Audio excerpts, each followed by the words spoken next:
working behind the scenes. While a vote on the healthcare bill is pushed back, pro-life groups aim to keep their provisions in the final version. The media versus the White House. Come on, you're inflaming everybody right here and right now with those words. A look at the rocky relationship between the Trump administration and reporters. Crisis in Venezuela. How the U.S. is responding after gunshots rain down on the Venezuelan Supreme Court. And the church's newest Cardinals. What Pope Francis is telling the freshman group. On EWTN News Nightly for Wednesday, June 28, 2017.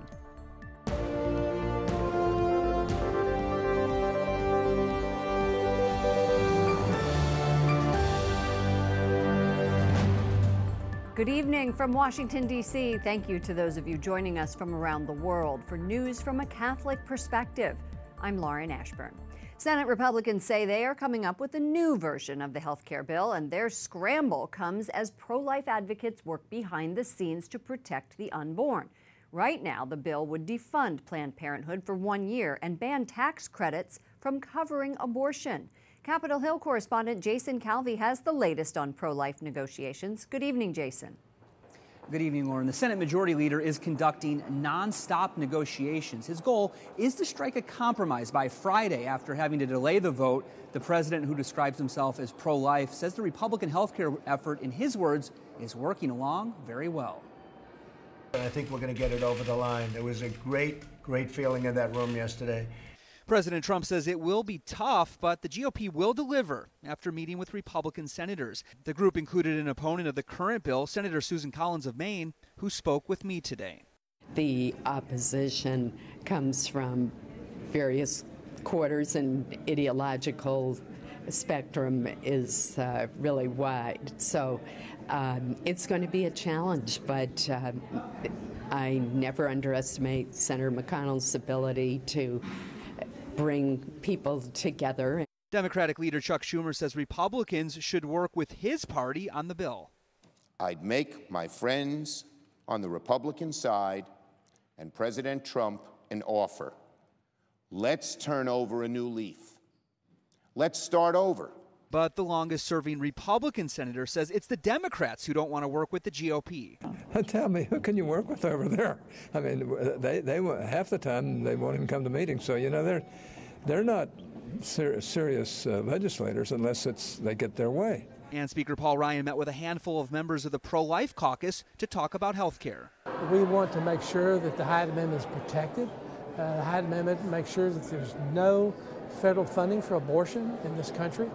And the concern is that the parliamentarian in the Senate would strip it out of the tax credits. It's not going to be acceptable to us as pro-life members back in the House without the Hyde Amendment. I'm told Republicans are working on ways to keep that ban on abortion funding in the health care bill, and they may have a workaround plan to save it if the parliamentarian decides it violates specific rules that bills like this must follow. Lauren? Jason, what do Americans, north, south, east, west, think of the Senate proposal? We've seen a couple new polls out. An NPR NewsHour poll out today finds that only 17% of Americans support the bill. And also out today, a USA Today poll finding only 12% back it. But pro-lifers are very pleased. Even some have called it the most pro-life piece of legislation in recent history. Correspondent Jason Calvi at the Capitol. Thank you, Jason. The feud between the president and the media reaches a feverish pitch today. Trump calls their efforts a witch hunt to take down his presidency. Again, turning to his favorite social media site to express his frustration. Correspondent Mark Irons has more in the ongoing battle from the White House. Good evening, Mark. Good evening, Lauren. Today, the Commander-in-Chief's agenda began, as it often does, with a tweet. His relentless Twitter storm continues to focus on his criticism of the mainstream media. Early this morning, President Trump blasts the New York Times for producing what he calls fake news. The failing New York Times writes false story after false story about me. They don't even call to verify the facts of a story. A fake news joke. A close second, according to the president, the Washington Post. The White House reiterating in today's off-camera briefing the bias it sees in coverage of the Trump presidency in mainstream media. The president speaking directly to the American people is always a good thing, whether it's through social media platforms, whether it's through speeches, whether it's through interviews. That's always a positive, and I think most people agree. A retracted CNN story and the resignation of 3 high-ranking CNN journalists this week is a boon for a president at war with the media.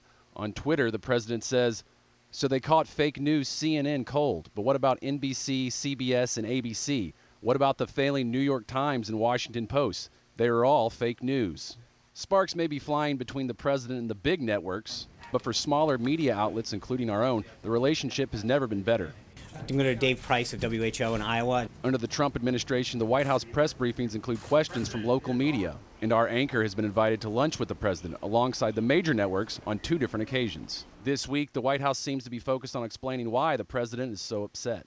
I think it's the constant barrage of fake news directed at this president probably that has garnered a lot of his frustration. Tonight, President Trump will have an evening away from media scrutiny. He makes remarks at his first 2020 campaign fundraiser held at his own hotel down the street from the White House. The closed press event is raising a few red flags, among them that as a constant candidate, the president risks alienating Americans who did not vote for him. Lauren? I am not ready to cover another election. I don't know about you, Mark. In other news, though, I understand it's been announced President Trump is going to visit with the French president next month. That's right. He'll be visiting the French president on Bastille Day, July 14th. Correspondent Mark Irons at the White House. Thank you, Mark. And speaking of bias in media, the pro-life group Live Action says they are being blocked by Twitter for having pro-life ads. And we will talk to the group's founder, Lila Rose, later in the show. President Trump's former campaign chairman registers with the Justice Department as a foreign agent. Paul Manafort acknowledges he coached Ukrainian political party members on how to interact with U.S. government officials. That was from 2012 to 2014. He received more than $17 million for his work. He is the second member of the Trump campaign to register. Manafort says his work in Ukraine was not related to the Trump campaign. A former State Department official tells the Senate Intelligence Committee Russia should be punished for interfering in the elections in the U.S. and Europe. There is no doubt about Russia's systematic campaign to undermine our 2016 presidential election, the Montenegrin, Dutch, French, and German elections this year, and Russia seeking to diminish the confidence that the citizens of all these countries have in their democracies. Nicholas Burns has served in multiple positions, including former U.S. ambassador to NATO. He urged President Trump to take a bolder stance against Russia, saying it's the president's job to protect citizens. Venezuelan President Nicolas Maduro condemns what he calls a thwarted terrorist attack on the country's Supreme Court. This after a stolen police helicopter opens fire on a government complex. National security correspondent Wyatt Goolsbee has the details from the State Department. Good evening, Wyatt. Good evening, Lauren. The latest attack may ratchet up tensions in a country that has been paralyzed by months of protests. On the one side, the president and high-ranking officials, and on the other, ordinary citizens who say their leaders are so corrupt, they have to go. Cell phone video captures the moment a police helicopter fires 15 shots at Venezuela's Supreme Court. It happened at the same time the president, Nicolas Maduro, addressed the nation on live television. Authorities say the lone pilot launched a number of grenades. No one was hurt. Y nuestra misión es vivir al servicio del pueblo. The suspect releasing this video calling for rebellion against President Maduro. Venezuela has been plagued by anti-government protests for months. 75 people have died and hundreds have been injured. There is a vast shortage of food. There are literally people dying of hunger. There are massive, and because of the energy crisis, there are massive energy blackouts. Hospitals have essentially been rendered useless. Ana Quintana, an expert in Latin America, says the clashes are pushback after 2 decades of corruption and repression. You've had this socialist authoritarian in power first with Hugo Chavez and now with his handpicked successor Maduro, and they have essentially used the country as their piggy bank. They've used it to pay off party loyalists. They've used it to buy off support in Venezuela and abroad as well. The Catholic Church is helping by providing humanitarian aid, and the country's bishops are speaking out. Earlier this month, Pope Francis met with them and voiced his support for the work they are doing to mediate the crisis. Pope Francis made it clear he supports Venezuela's bishops, this following suggestions by the socialist government that the church is divided. Some of Maduro's opponents also accuse the president of orchestrating the helicopter attack to justify a crackdown against Venezuelans seeking to block his proposal to rewrite the Constitution. Lauren? Wyatt, U.S. Ambassador to the UN, Nikki Haley, spoke out about the Venezuelan crisis today during a hearing on Capitol Hill. Does she think that this crisis could ever be resolved? No, Lauren. Ambassador Haley says the crisis is actually getting worse. Haley has been, of the Trump administration, she's been their most outspoken critic of Venezuela's government. She predicts Maduro will use military action and actually crack down on his people, who she says really are just seeking a true democracy. Lauren? Fascinating story. Wyatt Goolsbee at the State Department. Thank you, Wyatt. Things are slowly getting back to normal today in the Ukraine and Russia after a cyber attack crippled banks, the metro, and post offices. Researchers say the Ukraine bore the brunt with more than 60% of the attacks, followed by Russia with more than 30%. A federal judge issues a 2-week stay on the deportations of Chaldean Christians from Iraq, saying they could face persecution. It comes after ICE agents in Detroit arrested Iraqi nationals who have committed crimes. Stephen Oshana is the executive director of A Demand for Action. He joins us from Brussels. In the U.S. earlier this month, ICE agents in Detroit arrested Iraqi nationals, including Chaldean Christians who have committed crimes. Can you give us an update on those Chaldean Christians and what is going to happen if they are deported? So the current situation now, the ACLU and our colleagues at Code Legal Aid in Michigan filed a lawsuit to put a stay on the deportations. They received a 2-week stay while the judge is issuing an order, is issuing a decision on it. So that's where that's at right now. The individuals are also filing they're filing motions so that they can reopen their cases based on a change of circumstances in Iraq, because the Iraq that they were ordered to be deported to is very different, as we know, since ISIS came in and started perpetrating a genocide against our people. When our team was there, it was devastating. Now, what needs to happen? This stay is not a permanent solution. What needs to happen to prevent this deportation? I mean, sending them back, I think, has dire consequences for them, doesn't it? Absolutely. These people are targeted for a number of reasons. Most of them spent most of their lives in the United States. They're not really culturally Iraqi. A lot of them don't speak Arabic. They're people who have lived in America, so they're targets for kidnapping, for ransom. So really what needs to happen is that the first thing I think we need to do is sort of separate the people as individuals in terms of their individual cases. Or, and individual crimes.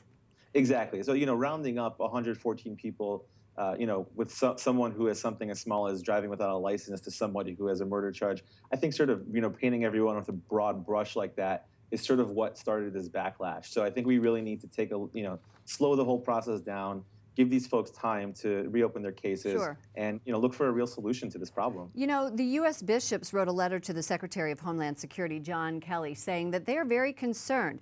They say returning religious minorities to Iraq at this time without specific plans of protection does not appear consistent with our concerns about genocide and the persecutions of Christians in Iraq. Do you think this kind of pressure will have an impact?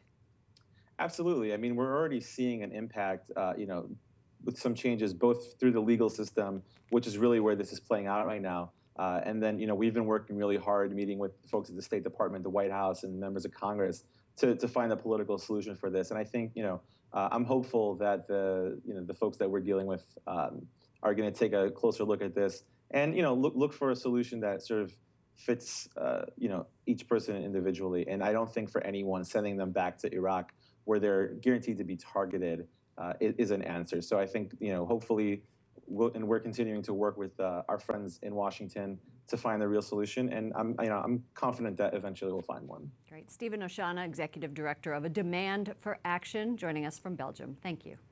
Thank you so much for having me.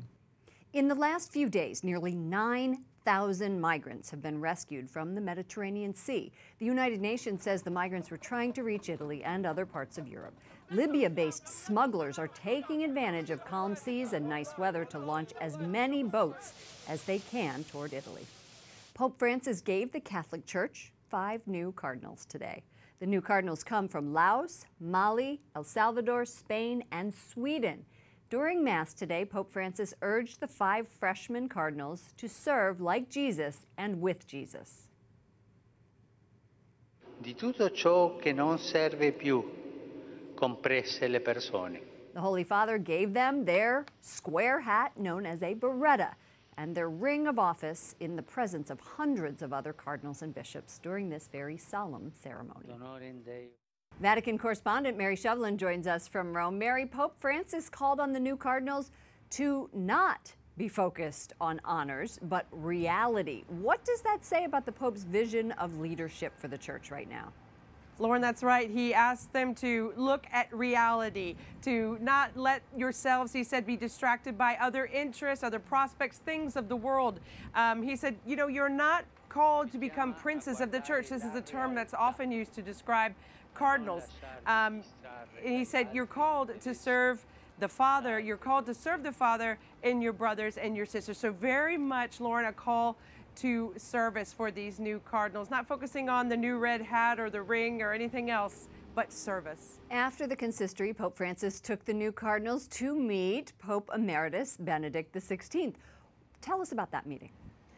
As they've done in years past, either Pope Emeritus Benedict XVI has come to the ceremony for the creation of new cardinals or the Feast of Saints Peter and Paul, or they go to visit him. And so once more they'll be going up to the, they've gone to the Mater Ecclesiae monastery where Pope Benedict welcomed them into the chapel there. He greeted the new cardinals one by one. He blessed them, and they were able to pray together as a group.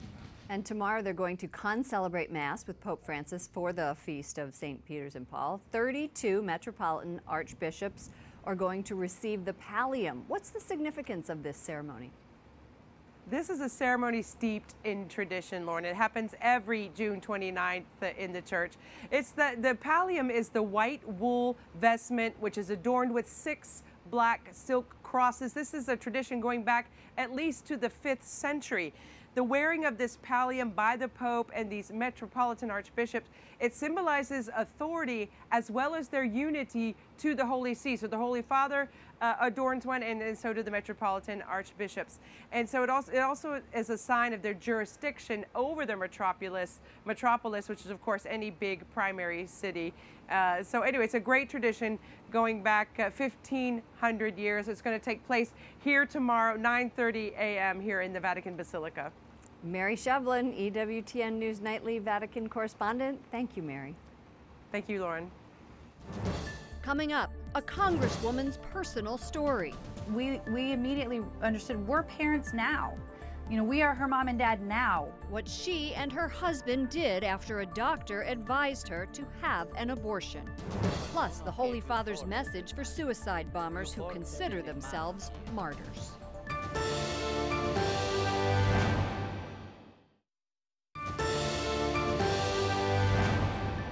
Pope Francis says Christianity has been marked by martyrdom from the beginning, but Christians can never respond to violence with violence.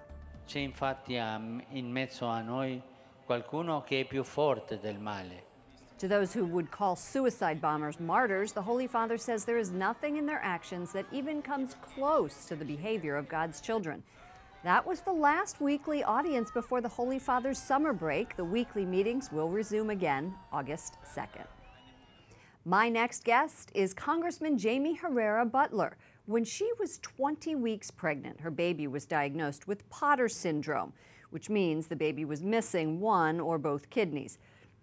Her doctor told her there was a 100% chance the baby would not survive and advised her to abort. Instead, the congressman and her husband chose an experimental treatment. Abigail is now 3 years old. Joining us now is Representative Jamie Herrera Butler, a Republican from Washington State. Welcome to the program. Thank you. It's a pleasure to be here. Tell us what your reaction was when your doctor suggested you have an abortion. Well, we were pretty devastated. He had just given us the news that our baby would not survive. It was that her condition, it's called bilateral renal agenesis, which leads to Potter syndrome. And he said it was 100% fatal, No baby has ever survived. And so naturally we were devastated. Devastated. I mean, you're weeping, you're very broken. And, you know, as we're asking him to explain it more, and of course we're asking, what are the, you know, can you do anything? And he's saying, no, you know, he's being emphatic. And he said, you know, a lot of women at this point would be going across the street, because we were at a clinic and there was a hospital across the street, you know, going across the street to schedule an abortion. Oh, gosh. And I just, you know, as he was explaining this to us, well, I could feel her moving.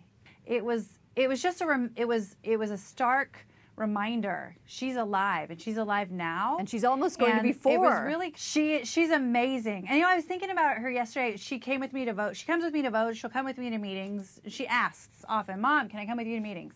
Or do we have to go vote, Mom? And I was watching her scamper into our apartment, and I was watching her run, thinking, ugh, I wish everybody got to see her and know her and meet her, because she's enchanting, she's intelligent, she has a whole life, a whole adult life ahead of her. And this would not have happened if we were told we wouldn't get that. Right. Yeah. This would not happen if you didn't decide to take medical matters into your own hand. As a mother and a congresswoman, what is your message to other parents who are going through similar situations?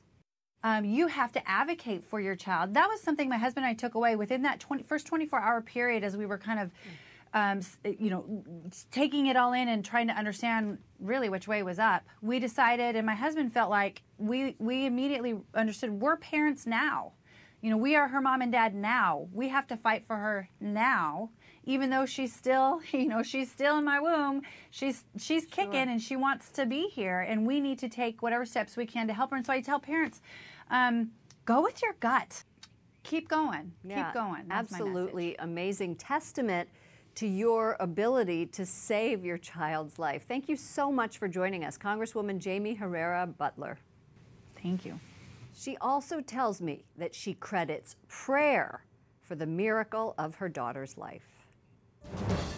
Up next, a pro-life group says Twitter is censoring its content. We'll tell you what's happening.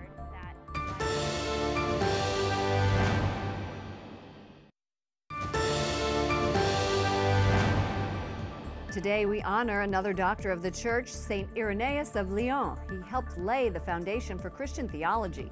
Born in modern-day Turkey, he died in France in the year 203.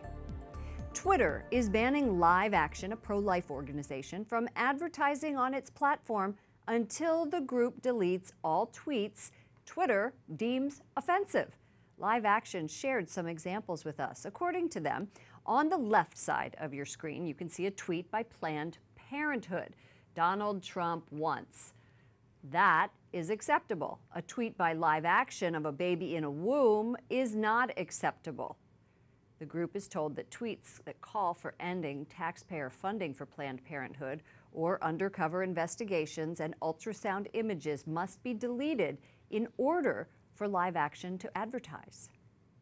Joining us now is Lila Rose, founder and president of Live Action. Welcome back to the program. Thanks, Lauren. Thanks for having me. Tell me what's happening with Twitter. Sure. So Live Action last year started to get reports from Twitter saying our ads were banned. And Planned Parenthood, of course, and many other pro-abortion groups and different groups advertise on Twitter. It's a key way to make the public aware. So we asked why. We discovered that Live Action's ads were being banned precisely because they were pro-life. What were the ads? Describe them to me. Sure. An example, an ad of an ultrasound saying, "Protect me." A child on an ultrasound. An ad of a Dr. Seuss quote saying, I'm a person's a person no matter how small. Tweets that included images of ultrasound images, prenatal images, a quote by Thomas Jefferson talking about the right to life. These are called offensive and inflammatory by Twitter, and therefore they're blocking Live Action's access to advertising on the Twitter platform. It's just advertising, it's not your actual tweets, right? Exactly. So if you sit down at your computer and from, what is your Twitter handle? Lila Grace Rose Live Action. Right, so if you don't go from Lila Grace Rose, Live Action, they're not banning those, they're banning your ads. Right, so if we want more people to see them, which Planned Parenthood, of course, is doing every day, their taxpayer money, $500 million is at stake, so they're advertising tremendously on Twitter, on Facebook.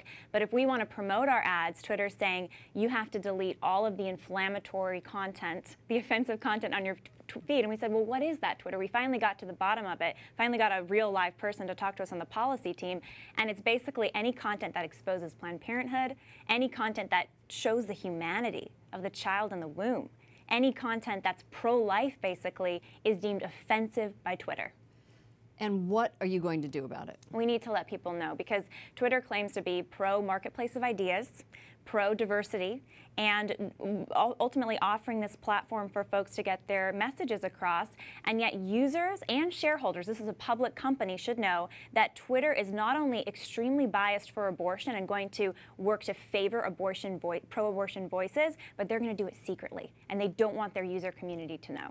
Well, they do now. They Thank do you now. so much, Lila Rose, founder and president of Live Action. Thank you. For all of us here at EWTN News Nightly, to all of you around the world, thank you for joining us. I'm Lauren Ashburn. We're back tomorrow for more news from a Catholic perspective. We leave you tonight with more on the new Cardinals' celebrations today in Rome. Good night, and God bless you.